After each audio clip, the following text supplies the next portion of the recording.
Dare you to delve into the darkest shadows of human history? Today, we will take you on a chilling journey, where cruelty and torture have found unimaginable ways to manifest. From the depths of ancient civilizations to the most sinister contemporary practices, we have compiled a list that defies logic and humanity. Prepare to hear about the 7 most grotesque executions ever conceived. These are not mere horror stories, they are accounts of real suffering, where pain and despair were taken to unimaginable levels. What does it truly feel like to face death in the most horrific way possible? Today, we invite you not just to listen, but to feel the horror experienced by those who were condemned. By the end of this video, you will question the very nature of justice and the horror that can arise from the human heart. Buckle up, because what you are about to witness is not for the faint of heart. Let's begin. Here is the sequel, one even more grotesque than the first top list. What you will see next is worse than the most sordid horror and gore films of today. These were suffered by real human beings. As their equals, it is the least we can do from the comfort of where we are, not to give a solemn meaning to their deaths but to try to put ourselves in the place of those who suffered the 7 worst executions ever conceived by humankind.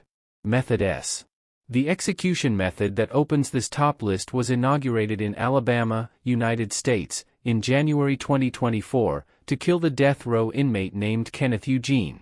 According to people who witnessed Mr. Smith's death, BBC described the execution as follows: the witnesses observed 2 to 4 minutes of contortions and about 5 minutes of labored breathing before he was declared dead at 8:25 p.m. local time. Breathing nitrogen without oxygen causes the body cells to decompose. In other words, the condemned did not just feel his lungs freeze, he not only felt them shatter like glass, but he also experienced how the cells of his body began to liquefy and decompose in an agony that lasted as long as 2 average Spotify songs. The BBC continues, the method has been condemned by some medical professionals who warn that it could cause a series of catastrophic mishaps ranging from violent seizures to survival in a vegetative state. Alabama and 2 other states approved the use of nitrogen asphyxiation as an alternative execution method because the substances used in lethal injections have become harder to find.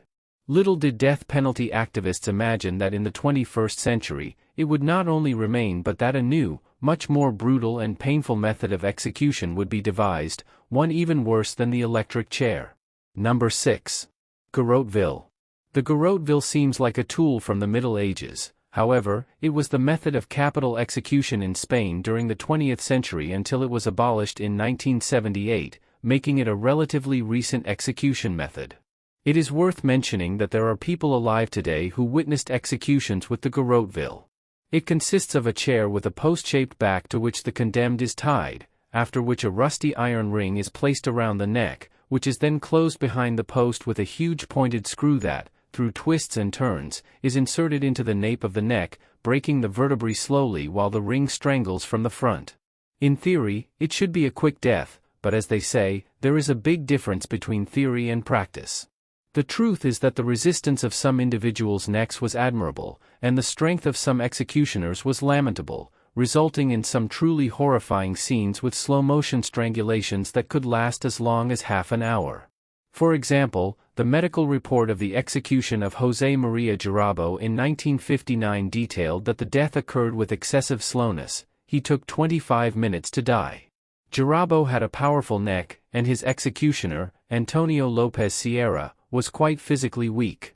Now imagine the time it takes to roast a chicken and imagine being strangled for that entire time while a rusty, pointed screw slowly presses against your spine's vertebrae, again and again, while the executioner tires, loosens the pressure, and then insists again, all without being able to scream or even speak, only breathing painfully through a shattered trachea. Let us remember that the last person to die this way did so just over 40 years ago. Number 5. The ancient Romans were especially imaginative and cruel in their execution methods. If we are to judge by fame, few execution methods are more notorious than the infamous Roman crucifixion method, by which possibly the most famous person in history, Jesus of Nazareth, was killed. Less famous but equally painful was the crucifixion of Spartacus, and not just him, but thousands of his insurgent followers against the empire along both sides of the road leading to Rome.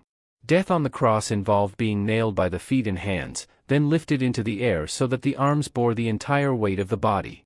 Few understand the terrible logic of this procedure. Horrible muscle cramps appear, and as they seize the body, its weight falls upon the lungs. The condemned dies by asphyxiation with their lungs crushed by the very weight of their seized muscles. This death took from 1 to 2 days to occur. However, while this is the most famous method of execution by the Romans, there existed a less famous but equally terrible alternative punishment that deserves a place in this top list: the poena colei. The poena colei involved inflicting various but non-fatal cuts on the condemned so that they would bleed superficially. Then, they would be locked inside a leather sack into which various wild animals like rats, snakes, and wildcats would be introduced, all capable of scratching and biting. The leather sack was closed with the wild animals and the individual inside, and they were thrown into a lake to sink, wrapped in the fury of the forest's beasts, desperate to escape. The victim would be torn to pieces after a couple of hours of agony because the leather sack, being made of leather, would not. Number 4. The sinister method of execution. The punishment of colei. Ranking at number 4 is none other than a government-sanctioned execution method, specifically from North Korea. This capital punishment is reserved especially for those whom the North Korean dictator considers traitors to the revolution, or more specifically, traitors to himself.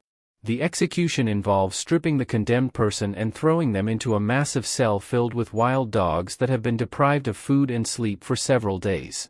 Some sources suggest that the condemned is smeared with pheromones to provoke a more intense reaction, although this cannot be independently verified. The condemned is then locked in with dozens of these dogs, who attack him eagerly, biting at his legs, arms, face, and private parts mercilessly. For a moment, the dogs may calm down as the condemned cries from his wounds and they lick his blood, until some movement triggers their fury once again, biting him alive. In fact, it is speculated that to prolong the suffering, relatively small breeds of dogs are used. This would be too terrible to be true if it weren't for the fact that Kim Jong-un's own uncle was sentenced to this horrific death, as reported by a Chinese media outlet and confirmed by credible European agencies like ABC. Number 3. The necklacing. Next is the exact definition of necklacing, a practice that, while brief and concise, is no less horrific. According to Wikipedia, it is a method of torture and subsequent extrajudicial execution carried out by forcing the victim to wear a tire soaked in gasoline around their chest and arms, then setting it ablaze. The victim may take up to 20 minutes to die, suffering severe burns in the process. This brutal method originated in South Africa, used by black guerrillas to punish those perceived as collaborators of the apartheid regime. The history of necklacing is well documented, and we even know the name of its first victim, Maki Skosana. According to the Truth and Reconciliation Commission of South Africa, she was made to wear a tire that was soaked in gasoline and then set on fire on July 20, 1985. Several witnesses saw the young woman run as her face, hair, shoulders, and breasts were being scorched, unable to do anything about it.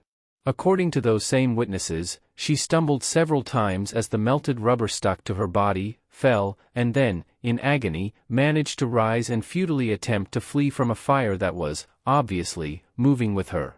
In necklacing, the legs remain intact, and the victim is only charred in the upper body. After half an hour, the young Maki Skosana stopped screaming and collapsed, coughing and making gasping sounds before finally dying. The practice has been exported to remote areas like Sri Lanka and is still used today by drug traffickers in Brazil, who call it microwave. Number 2. The Bull of Phalaris. Sometimes, execution methods arise from the necessity to improvise. This execution method was literally a work of art commissioned to a talented craftsman, who created a piece as beautiful and imposing in form as it was terrible and cruel in effect. Phalaris was a ruler in ancient Sicily during the 5th century, who, eager to implement a method of execution that would terrorize his enemies indelibly, commissioned his favorite craftsman, Perello, to create such a device. Perello designed a machine that consisted of a massive hollow bronze bull, into which a person would be placed. The only escape for the air was through the bull's snout, meaning any sounds produced inside the metallic animal were converted into a haunting roar. The condemned was to be placed inside the bronze bull, after which a large fire was ignited beneath it, causing the victim enclosed in the bull to be roasted alive.